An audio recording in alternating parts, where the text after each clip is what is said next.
Notre reportage sur le Liban est désormais disponible sur notre chaîne YouTube. Le lien est en haut à droite et en description.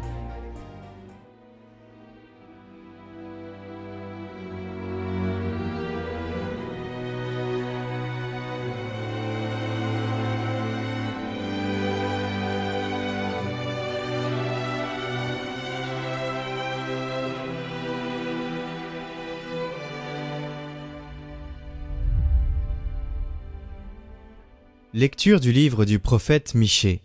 Seigneur, avec ta houlette, sois le pasteur de ton peuple, du troupeau qui t'appartient, qui demeure isolé dans le maquis, entouré de vergers.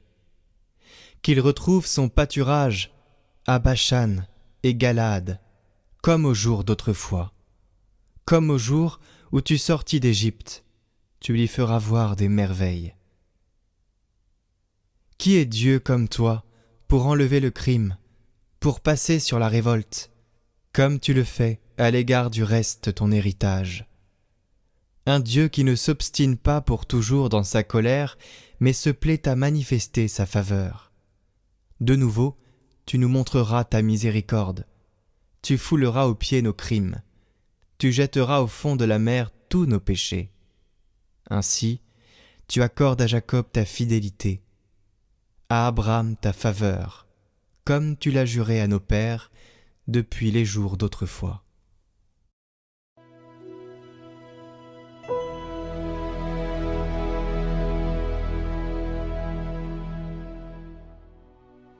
Fais-nous voir, Seigneur, ton amour. Tu as aimé, Seigneur, cette terre, tu as fait revenir les déportés de Jacob, tu as ôté le péché de ton peuple, tu as couvert toute sa faute. Fais-nous revenir, Dieu, notre salut. Oublie ton ressentiment contre nous. Seras-tu toujours irrité contre nous? Maintiendras-tu ta colère d'âge en âge? N'est-ce pas toi qui reviendras nous faire vivre et qui sera la joie de ton peuple? Fais-nous voir, Seigneur, ton amour et donne-nous ton salut.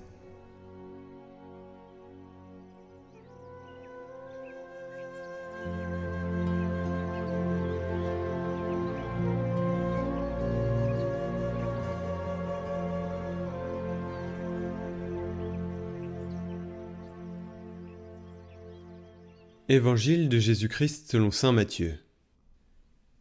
En ce temps-là, comme Jésus parlait encore aux foules, voici que sa mère et ses frères se tenaient au dehors, cherchant à lui parler. Quelqu'un lui dit : « Ta mère et tes frères sont là, dehors, qui cherchent à te parler. » Jésus lui répondit : « Qui est ma mère ? Et qui sont mes frères ? » Puis, étendant la main vers ses disciples, il dit : « Voici ma mère et mes frères. Car celui qui fait la volonté de mon Père qui est aux cieux, celui-là est pour moi un frère, une sœur, une mère. »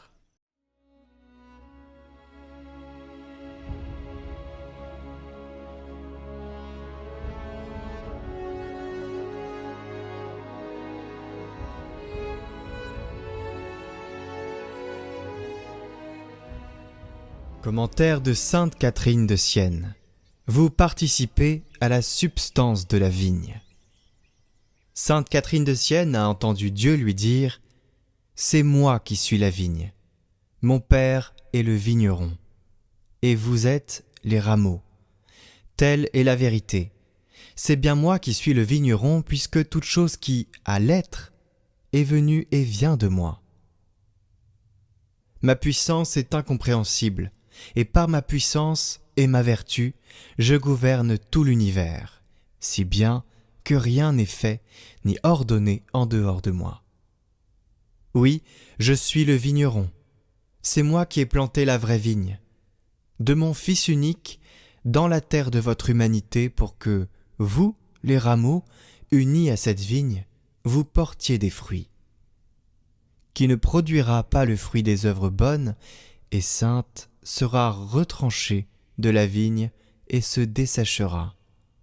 Car séparé du cep, il perd la vie de la grâce et est jeté au feu éternel, comme la branche qui ne porte pas de fruits est taillée et mise au feu parce qu'elle n'est plus bonne à autre chose.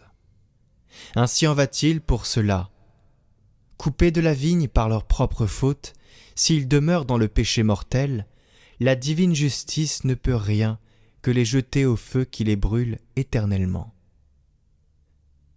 Ce n'est pas ainsi que font mes serviteurs, et c'est comme eux que vous devez faire, en demeurant unis à cette vigne et greffés sur elle. Dès lors, vous produirez des fruits abondants, parce que vous participerez à la sève du cep. En demeurant dans le Verbe, mon Fils, vous demeurez en moi, parce que je suis une même chose avec lui, et lui avec moi. En demeurant en lui, vous suivrez ses enseignements.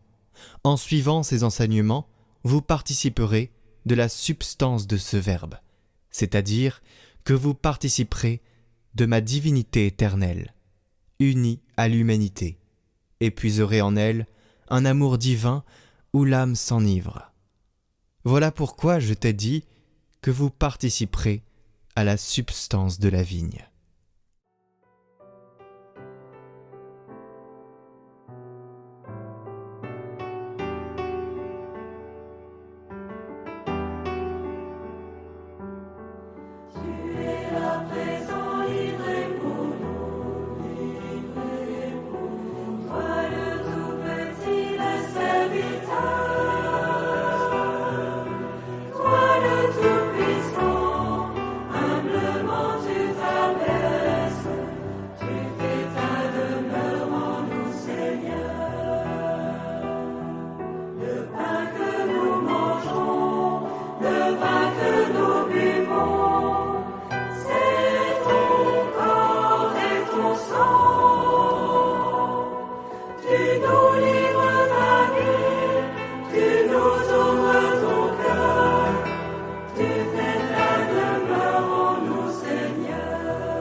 Chers amis, je suis très heureux de pouvoir vous présenter enfin ce documentaire sur le Liban.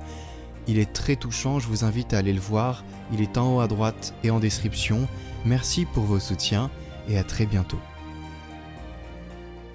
Tout de suite, votre parcours d'été, l'art d'aimer Jésus. Mardi 21 juillet. La patience, œuvre parfaite. La patience est une œuvre parfaite. Entendons par là qu'il n'est rien qui agrée davantage à Dieu que le spectacle d'une âme patiente et paisiblement soumise parmi les croix qu'il lui envoie. C'est l'œuvre de l'amour, car il nous rend semblables à celui que nous aimons. Les plaies du Rédempteur, disait saint François de Sales, sont autant de bouches qui nous enseignent comment il nous faut souffrir pour lui. C'est là la science des saints, souffrir avec courage pour Jésus. Par ce moyen, nous deviendrons vite des saints. Qui aime Jésus-Christ désire être traité comme Jésus-Christ, lequel fut pauvre, torturé et bafoué. Saint Jean vit tous les élus vêtus de robes blanches et tenant des palmes à la main. La palme est l'insigne du martyr. Or, les saints n'ont pas tous subi le martyr. D'où vient donc que tous tiennent des palmes à la main? Martyrs, répond saint Grégoire, ils l'ont tous été, ou par le fer, ou par la patience. Et nous aussi, conclut-il, par la patience, à défaut du fer, nous pouvons être martyrs, comme eux. C'est dans la patience que vous posséderez vos âmes, dit Jésus, ou encore selon une autre traduction, que vous garderez vos vies. Et le Seigneur ajoute qu'au milieu des pires persécutions, pas un cheveu de votre tête ne sera perdu. Il est intéressant de noter encore que saint Thomas d'Aquin fait de la patience une fille de la vertu de force, disposition qui conduit à résister aux tentations et à durer dans les épreuves. Et surtout, il oppose la patience à l'excès de colère. Elle permet de ne pas se laisser troubler intérieurement par elle et de ne pas être entraîné dans des choix extérieurs que la raison ne dirigerait pas. La patience est donc bien au cœur de notre combat spirituel, dans lequel la colère représente souvent une vraie difficulté. Ajoutons une clé pour développer la vertu de patience, qui inclut nécessairement un rapport au temps. La patience se déploie dans la durée. Elle est une acceptation de notre condition humaine soumise au temps qui s'écoule sans que nous puissions jamais le maîtriser. Il y a donc quelque chose de profondément humble dans la patience vraie, qui nous remet à notre véritable place devant Dieu, dans le temps qui s'écoule et qui nous est donné pour lui rendre un peu de son amour. Rappelons encore avec saint Thomas que les vertus sont connexes et que les vertus morales, dont la patience, s'acquièrent par la répétition fidèle d'actes bons, même minimes.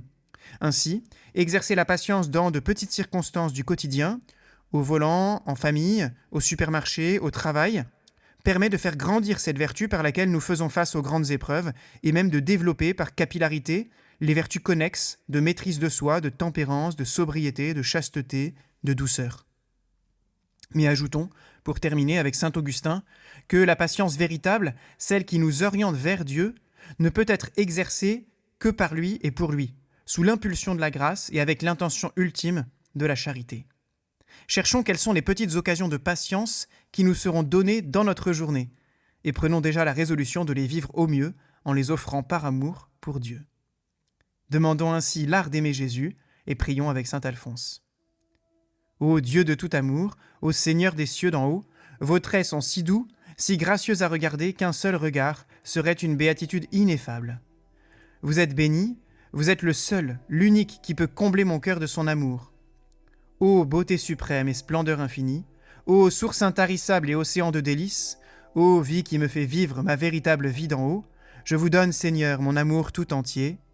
Amen.